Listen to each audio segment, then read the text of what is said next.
Bonjour à toutes et à tous, bienvenue dans ma seconde base autonome durable. Je suis Stéphane Vivaliste, et pour celles et ceux qui sont nouveaux sur cette chaîne d'autonomie et de survie, n'oubliez pas de vous abonner, très important, et de laisser un pouce bleu, et d'avance je vous en remercie. Bref, aujourd'hui mes amis, on va parler d'un sujet important qui est notre avenir alimentaire. Et je fais cette vidéo après avoir écouté plusieurs débats à droite sur le thème du bio contre la production industrielle, et grosso modo, la conclusion de ces débats était que la production de masse industrielle va toujours gagner. Et personnellement, je ne suis pas d'accord et j'aimerais ajouter quelques éléments au débat. Car pour moi, rationnellement, la production industrielle de masse ne peut pas être l'avenir. Et donc, avant de commencer le raisonnement, on doit d'abord se mettre d'accord sur les postulats de base et sur les mots. Alors, comme postulat de base, je pars du principe qu'on ne produit pas de pétrole. On l'extrait du sol, d'un stock fini. Ça veut dire que plus on extrait de pétrole, et moins il y en a dans le stock. Car si on voulait produire du pétrole, ça prendrait des centaines de milliers d'années, voire plus. Donc, on part du principe que le stock de pétrole, tout comme le stock des matériaux, des métaux, donc cuivre, fer, etc., est aussi un stock fini dans lequel on puise. Donc là où je veux en venir, est qu'à un moment, il n'y aura plus de ces ressources à extraire. Et il y a un débat d'experts, évidemment, sur la quantité encore disponible de ces ressources. Donc, ils évaluent le stock encore disponible.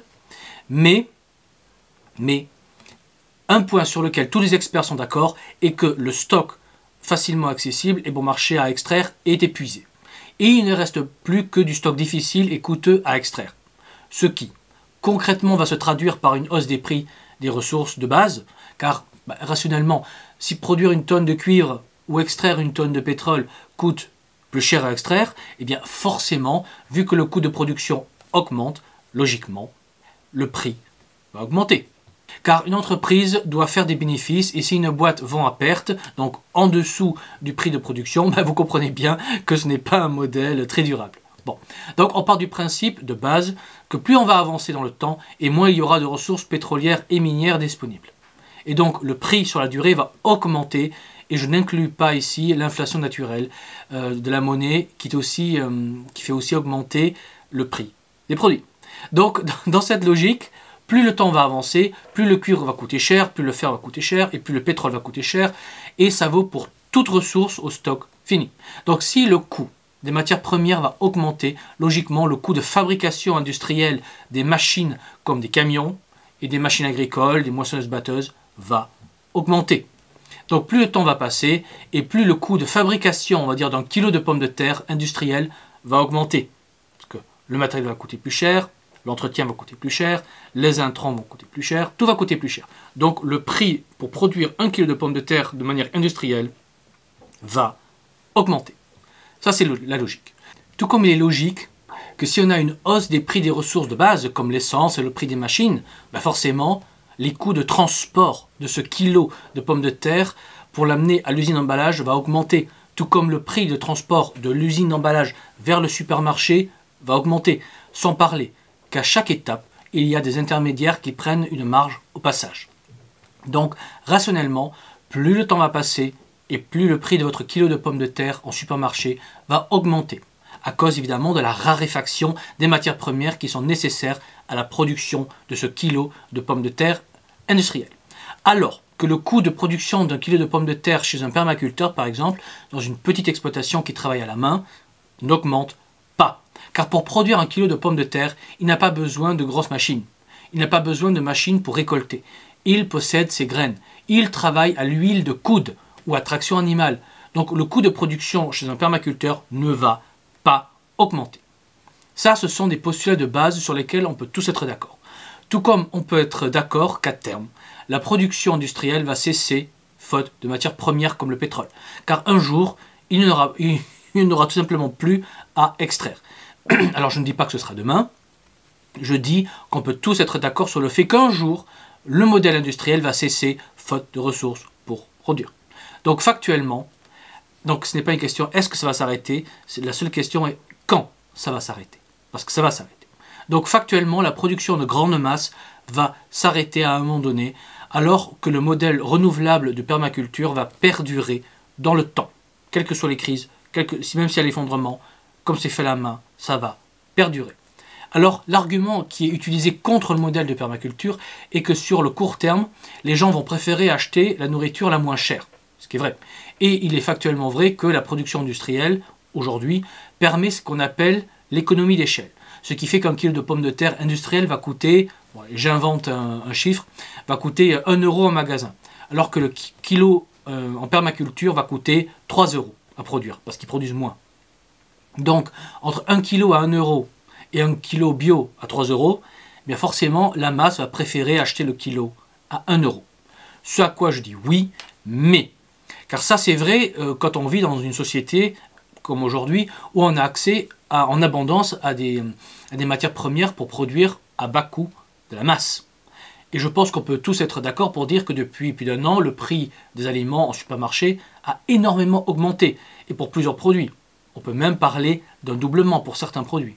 Alors oui, ça venait évidemment d'une forte hausse du prix du pétrole et du gaz suite à la guerre en Ukraine et de la hausse du prix des transports, à cause évidemment de la crise du Covid qu'on a eu en 2020, qui avait fait augmenter le prix des transports maritimes.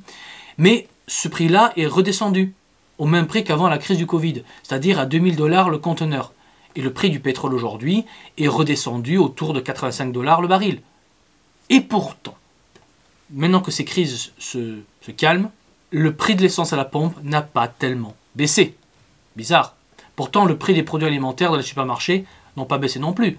Et je peux vous assurer que lorsque la guerre en Ukraine sera terminée, le prix de l'essence et des produits alimentaires dans votre supermarché ne vont pas baisser non plus. Alors qu'on aura de nouveau accès à du gaz russe sûrement. Donc là où votre kilo de pommes de terre en magasin il y a 2 ans était d'1 euro, eh bien aujourd'hui il vaut facilement le double. Alors oui, le kilo de pommes de terre industrielles est toujours moins cher que le bio, mais la différence s'est réduite. Et pourquoi? Parce que le prix de production du kilo de pommes de terre industrielles a augmenté et le prix du kilo de pommes de terre produite en permaculture, lui, n'a pas changé, il n'a pas augmenté, lui. Donc voilà. Donc dans mon exemple, le prix du kilo de bio est toujours à 3 euros. C'est mon exemple, hein. Ce n'est pas la réalité, mais c'est juste pour la facilité du chiffre. Donc dans mon exemple, le prix du kilo de bio est toujours à 3 euros, mais le prix du kilo de pommes de terre industrielles est passé à 2 euros.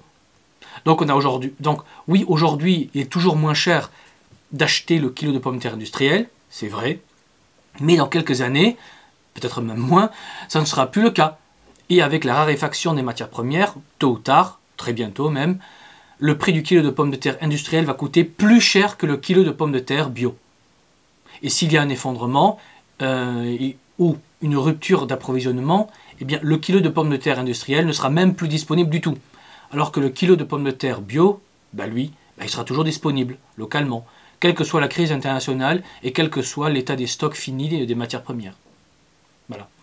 Alors quelques-uns qui ne s'y connaissent pas pourraient dire, mais quand le coût de production d'un kilo industriel passera au-dessus du kilo du bio, eh bien les agriculteurs n'auront qu'à faire du bio et ce sera réglé. Et c'est là que réside le cœur du problème. Car un agriculteur avec des machines qui veut passer au bio divise sa production agricole facilement par 2. Et un permaculteur ne pourra jamais produire plus que pour 50 personnes à l'année. Donc vous avez ce double problème. Donc je vais le répéter. Le cœur du problème est qu'un agriculteur qui passe au bio divise sa production agricole par 2 et un permaculteur, lui, ne pourra jamais produire plus que pour nourrir 50 personnes à l'année. Donc avec le nombre actuel d'agriculteurs, et je rappelle que selon l'INSEE, 27 exploitations agricoles ferment par jour et 2 agriculteurs se suicident malheureusement en moyenne par jour. Bref, avec le nombre actuel d'agriculteurs, c'est-à-dire 375 000 de mémoire, si on réduit la production agricole par 2, eh bien je peux vous assurer qu'on sera très loin de l'autosuffisance alimentaire. En d'autres termes, le nombre de morts de faim se comptera en millions, littéralement. Alors je me base sur les chiffres officiels, car la production industrielle en France n'est pas suffisante actuellement pour nous rendre autosuffisants sur le plan alimentaire.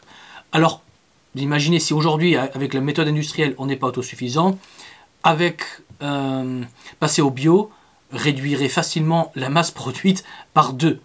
Et en réalité, la baisse de production sera divisée par 3, plus exactement, car nos sols sont de facto morts et ne produisent artificiellement que grâce aux engrais chimiques qu'on balance sur les champs. Mais sans ces engrais azotés et autres, je peux vous assurer que le rendement à l'hectare va s'effondrer dramatiquement. Donc factuellement, on ne peut pas passer d'une production alimentaire industrielle à une production bio du jour au lendemain. Ce processus est possible, c'est tout à fait possible, mais ça prend des années et des années, entre 5 et 10 ans, pendant lesquelles évidemment les gens vont préférer acheter des productions industrielles moins chères plutôt que du bio. La transition durera trop longtemps pour les gens.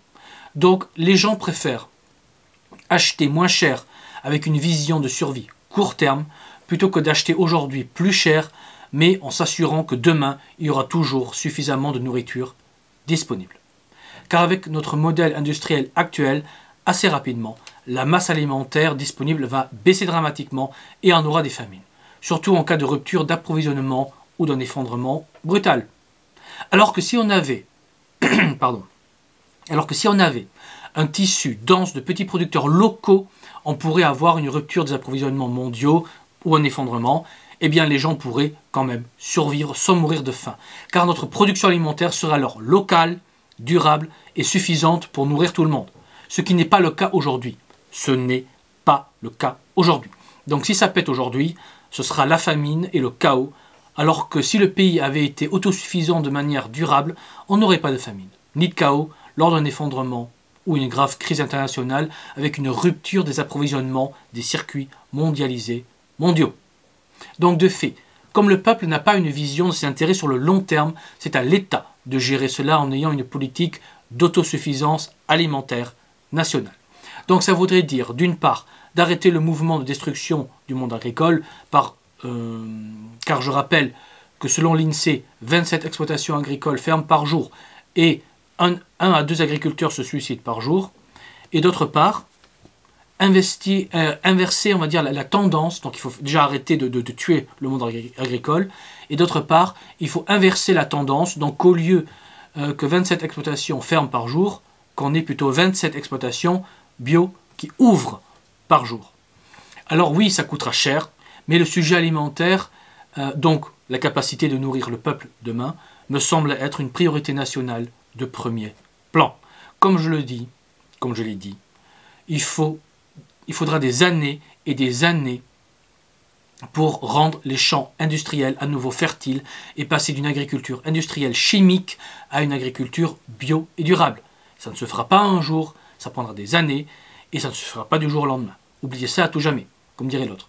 Donc la gestion de ce passage d'une agriculture industrielle à une agriculture bio doit être une priorité nationale de premier plan. Sans cela, dans quelques années, on ne sera plus capable de nourrir le peuple. Même si on met le prix du kilo de pommes de terre à 20 €, il n'y aura tout simplement pas la masse alimentaire disponible pour tout le monde. Il n'y aura pas la masse alimentaire disponible pour tout le monde. Alors, si on s'amuse à faire un petit peu de maths et qu'on part du principe qu'un permaculteur a besoin de 3 hectares pour produire de quoi nourrir 50 personnes à l'année, il faut donc 1 360 000 permaculteurs pour pouvoir nourrir notre population de 68 millions d'habitants.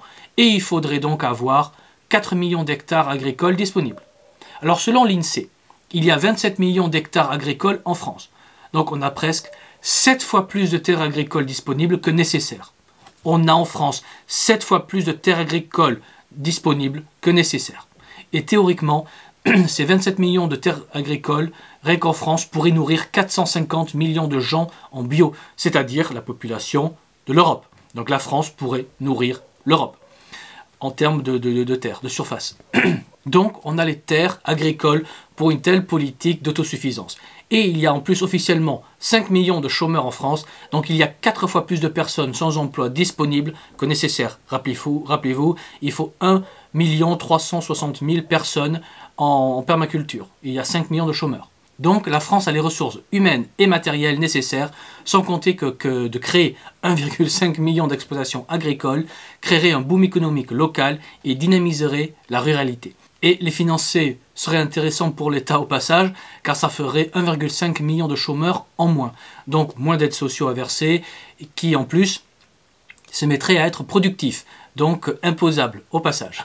Donc gérer le passage inévitable de la production alimentaire industrielle au bio est un investissement court terme qui, sur le moyen et le long terme, serait économiquement rentable, mais en plus permettrait d'assurer la sécurité alimentaire du pays, permettrait d'améliorer la qualité de vie de millions de personnes au chômage, permettrait de dynamiser la ruralité et serait même une occasion en or de développer la construction de maisons et de bâtiments agricoles durables avec des matériaux locaux, donc du bois, de la chaux, du chanvre pour isoler et protéger des incendies, de produire en argile, en pierre et j'en passe. Bref, de développer une production de matériaux de construction locaux, donc de ne plus dépendre des importations. Donc ça créerait des entreprises de production locaux, et comme on aurait 2 millions de personnes en plus dans nos belles campagnes, ça créera évidemment de nouveaux besoins. Il faudra donc des écoles rurales, il faudra plus de médecins à la campagne, il faudra plus d'artisans, d'ouvriers ou même de services, hein. Donc des boutiques qui donneraient du travail dans les villages. Il faudrait à nouveau une piscine, un cinéma, des bars, des restaurants, et j'en passe. Donc gérer la transition de l'industriel au bio serait un immense changement social bénéfique au peuple, tout comme à l'État, car on passerait plus vers un commerce local plutôt qu'international, et comme ces 1,5 million de permaculteurs seront des autonomistes, forcément l'idée de réparer au lieu de jeter sera très fort. Donc il faudra des ateliers partout qui vont réparer les vélos, réparer les frigos, tout ce qui est technologique se verra réparer au lieu d'être jeté. Il y aura un recyclage assez fort, ce qui créera aussi une filière créatrice d'emplois, tout simplement pour qu'on puisse consommer nos déchets, en quelque sorte. Et comme on ne dépendra plus du Maroc pour les engrais azotés, eh bien l'État devra mener une grande politique pour collecter les déchets humains des villes, donc ce qui sort des toilettes, hein, disons-le clairement. Eh bien l'État devra collecter cette urine pour le transformer en engrais azoté naturel qui pourra revendre aux agriculteurs, non pas pour faire de gros bénéfices, mais pour baisser les impôts, car si la collecte des déchets s'autofinance, pas la peine de faire payer des impôts au peuple pour ce service. Donc vous voyez un peu l'idée est de baisser les impôts, rendre nos productions moins chères à produire, donc on sera davantage compétitif. Et si on taxe moins, le peuple aura plus d'argent pour consommer. Donc de nouvelles recettes de TVA qui vont rentrer et un encouragement, un dynamisme industriel et économique. Après, si l'État veut rendre certaines zones plus autonomes en développant la création d'emplois, dites-vous qu'il y a 220 000 moulins à eau en France qui pourraient facilement, avec une faible technologie et avec peu de travaux, simplement peu de travaux d'aménagement, produire de l'électricité. Alors pour quelque chose comme 1 million de foyers en France. Et mettre en place cette filière permettrait de créer de l'emploi, car chaque moulin est une petite entreprise locale qui assure une production en continu d'électricité, avec de l'eau, mais le moulin demande de l'entretien. Donc il faut du personnel pour l'entretenir, non délocalisable, donc ça crée du travail et ça réduit notre dépendance au nucléaire, qui demande énormément d'entretien de produits de très haute technologie, ce qu'on ne pourra plus assurer dans un contexte d'effondrement par exemple. Alors que dans un contexte d'effondrement, on sera tout à fait capable d'entretenir la technologie de générateurs dans les moulins à eau. Pardon. Alors oui, ces générateurs à eau ne produiront que la consommation actuelle d'1 million de ménages sur les 29 millions que compte la France. Donc on parle de 3,5% des besoins des ménages actuels, hein, disons-le. Mais avec l'effondrement, notre consommation d'électricité va se réduire fortement, car on aura moins de machines à faire tourner. Et même si ça ne peut pas remplacer les centrales nucléaires, on pourrait envisager de construire davantage de moulins afin d'augmenter la production. Car les 20 000 moulins dont je parlais existent déjà. C'est du patrimoine français qu'on peut aussi également comme ça entretenir. Mais ces 20 000 moulins existent déjà aujourd'hui au moment où je parle. Et je suis sûr et certain qu'en aménageant le territoire, on pourrait augmenter facilement le nombre de moulins à eau génératrices d'électricité. On pourrait facilement doubler, peut-être même tripler, mais en tout cas, voilà, il y a du potentiel. Alors oui, je sais que ça ne pourra jamais remplacer le parc nucléaire, c'est vrai. Mais au moins, ça pourrait assurer une production minimum d'électricité en cas de perte du parc nucléaire pour telle ou telle raison. Et ça créerait de l'emploi non délocalisable et du commerce local non délocalisable. Alors je sais que ce n'est pas la grande solution. Car même si on double le nombre de moulins, et qu'on augmenterait la puissance, bien simplement la production ne dépasserait à jamais 10% des besoins des ménages actuels. Mais 10% est toujours un minimum assuré qui permet d'éviter de sombrer dans le chaos en cas d'effondrement. Car ces 10% permettraient de continuer à avoir un minimum de confort et d'avoir un peu de chauffage l'hiver, ce qui éviterait des morts de froid lors d'hivers sévères post-collapse.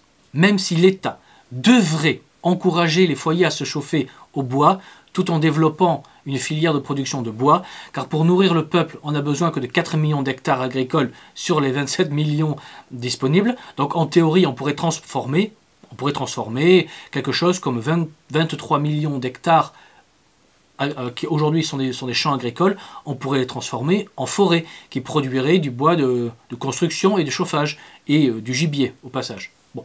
Sachant qu'un hectare de forêt, bien géré, de manière professionnelle, produit entre 8 et 10 terres de bois, c'est-à-dire la production annuelle en bois de chauffage pour un ménage.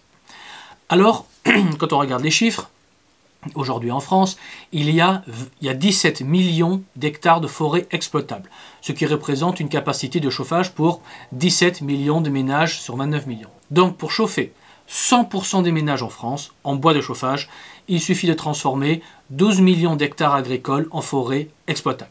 Et ça va créer énormément d'emplois non délocalisables, car il faudra créer énormément de petites entreprises qui produisent des arbres, il faudra recruter énormément de sylviculteurs, c'est-à-dire de professionnels qui s'occupent des arbres et des forêts, il faudra aussi beaucoup d'entreprises, de bûcherons qui vont transformer les arbres en bûches de chauffage, puis il faudra des marchands de bois pour les transporter, pour transporter ce bois, et sans compter, etc., sans compter qu'il faudra évidemment des ateliers et des forgerons pour produire et entretenir les outils de ce secteur forestier. Donc ça crée un nouveau dynamisme économique, sans parler que les déchets des scieries peuvent servir aux permaculteurs. Et la cendre produite dans tous ces chauffages pourra servir aux permaculteurs. Et la cendre, parce que simplement la cendre, il y a du potassium dedans, si je ne me trompe pas, donc ça fertilise la terre. Mais ces cendres pourront aussi être transformées en engrais, donc je disais, voire en savon, par exemple, ou de la lessive locale. Donc ça évite d'importer des produits chimiques ou des produits savonneux chimiques de Chine, et on pourra produire localement en créant une économie circulaire où on consomme même les déchets. Car consommer nos déchets va être un vrai sujet dans l'avenir, et ça va créer des emplois. Mais juste pour donner un chiffre, si 1 hectare de forêt produit 10 stères de bois par an, et aujourd'hui en gros une stère de bois ça coûte 100 €, donc par an, 1 hectare rapporte 1 000 € par an. Donc pour vivre convenablement, un exploitant devra s'occuper d'au moins 30 hectares de forêt. Et vu que rien que pour le bois de chauffage, on aura besoin de 29 millions d'hectares de forêt de chauffage, eh bien rien qu'en exploitation, ça fait presque 1 million d'exploitations rien que pour produire le bois de chauffage nécessaire au pays. Donc vous imaginez, potentiellement, ça fait entre 800 000 et 1 million d'emplois créés, rien que pour chauffer la France en bois.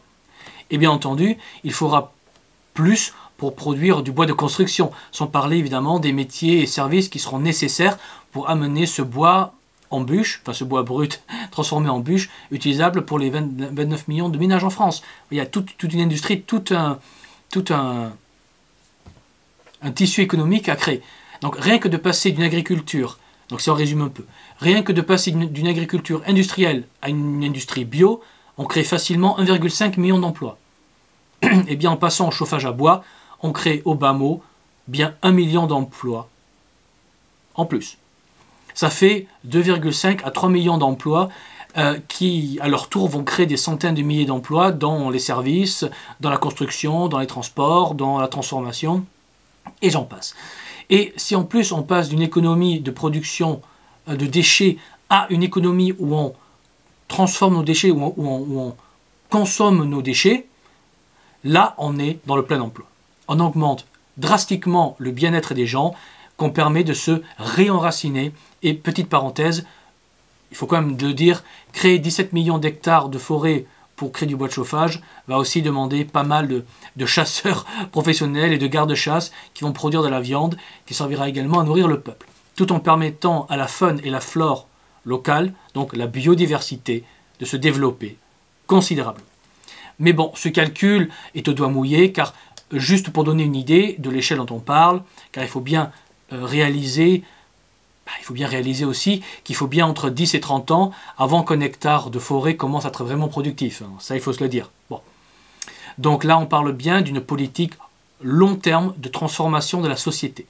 Mais pour parler d'une note positive, dites-vous que chaque année, la forêt française grandit de 85 000 hectares. Et ça, c'est depuis 1985. Donc, depuis 38 ans, presque 40 ans maintenant, chaque année, en moyenne, la forêt française grandit de 85 000 hectares. 85 000 hectares par an depuis 40 ans. Et ça ne s'arrête pas. Donc la France se reboise assez rapidement, et si on accélère ce mouvement, on pourrait développer la filière du bois et ainsi créer des centaines de milliers d'emplois non délocalisables. Donc, quel que soit l'aspect, mener cette politique de transition aura, donc une transition vers l'autonomie, on va dire, une France autonome, aura des avantages très bénéfiques pour l'environnement comme pour le peuple, et en plus ça permettrait d'éviter le chaos lors du collapse, car on sera autosuffisant sur beaucoup de niveaux qui éviteraient les horreurs du collapse. Voilà, si tu es d'accord avec moi, abonne-toi et laisse un pouce bleu, et sur ces belles paroles, il ne me reste plus qu'à vous dire, comme toujours, n'oubliez pas que non m'avertit en vaut 2, mais que non préparer en vaut 4. Donc préparez-vous, anticipez, et je vous dis à la prochaine fois. Allez, ciao!